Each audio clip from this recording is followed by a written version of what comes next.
اور اب بڑھتے ہیں مدنی خبروں کی تفصیل کی جانب اور چلتے ہیں شیخ طریقت امیر اہل سنت دامت برکاتہم العالیہ کی جناب میں۔ آج بھی ایک ایکسکلوزیو مدنی خبر سے آپ کو آگاہ کرتے چلیں۔ باپا جان نے مدنی پھول دیتے ہوئے بدشگونی سے یوں منع فرمایا: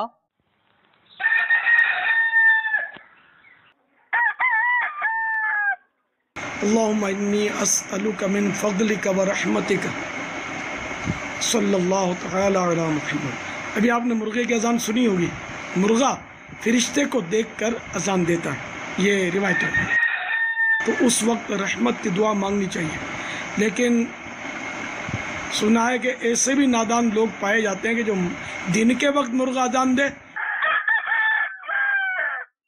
تو اس کو منحوس خیال کرتے ہیں اور اس سے بدفعلی لیتے ہیں، بدشگونی لیتے ہیں اور اس بیچارے کو سزائے موت دیتے ہیں، انہیں ذبح کر ڈالتے ہیں۔ مرغے کو ذبح کرنا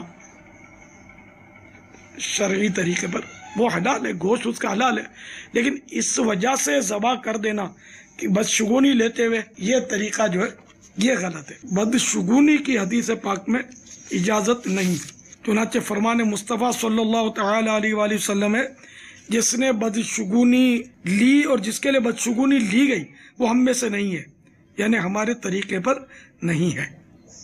تو بدشگونی نہ لی جائے، شریعت میں اس کی بالکل اجازت نہیں، یہاں تک کہ حضرت سیدنا امام محمد آفندی رومی بیرکلی علیہ رحمۃ اللہ الولی لکھتے ہیں بدشگونی لینا حرام اور نیک فعل یا اچھا شگون لینا مستحب ہے، تو بدشگونی نہیں لینے چاہیے۔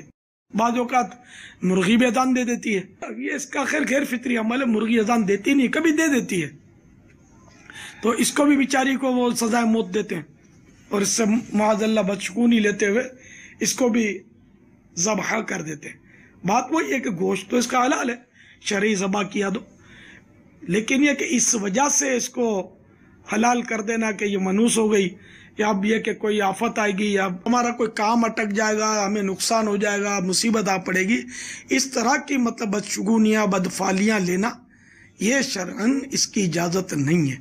تو اگر زندگی میں کبھی بدشگونی کسی معاملے میں لی ہے تو اس سے توبہ کریں۔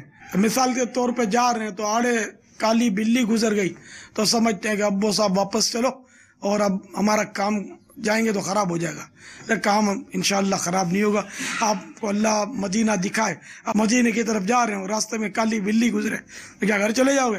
نہیں، کالی بلی گزرے یا کالا بلہ گزرے، ہم انشاءاللہ راہ مدینہ سے پیچھے نہیں ہٹیں گے، ہم بھی مدینہ جائیں گے، آج نہیں تو کل صحیح، دل کی لگی بڑھائیں گے، آج نہیں تو کل صحیح، ایک امید کی کرن ہے یہ میرے دل کی دھڑکنیں، آپ آئیں گے یا بلائیں گے، آج نہیں تو کل صحیح۔ صلو علی الحبیب صلی اللہ تعالی علی محمد۔ بدشگونی کے بارے میں مکتبۃ المدینہ نے بہت پیارا رسالہ شائع کیا ہے، یہ ضرور حاصل کیجئے ہدیتاً لے کر اور اس کا مطالعہ فرمائیے، مطالعہ کریں گے نا انشاءاللہ، نیت کر لیجئے، اس کو حاصل کیجئے، دعوت اسلامی کی ویب سائٹ پر بھی اس کو آپ پڑھ سکیں گے انشاءاللہ عز و جل۔ بدشگونی کے خلاف اعلان جنگ ہے، نہ بدشگونی لیں گے نہ کسی کو لینے کی ترغیب دیں گے انشاءاللہ عز و جل۔ صلو علی الحبیب صلی اللہ تعالی علی محمد۔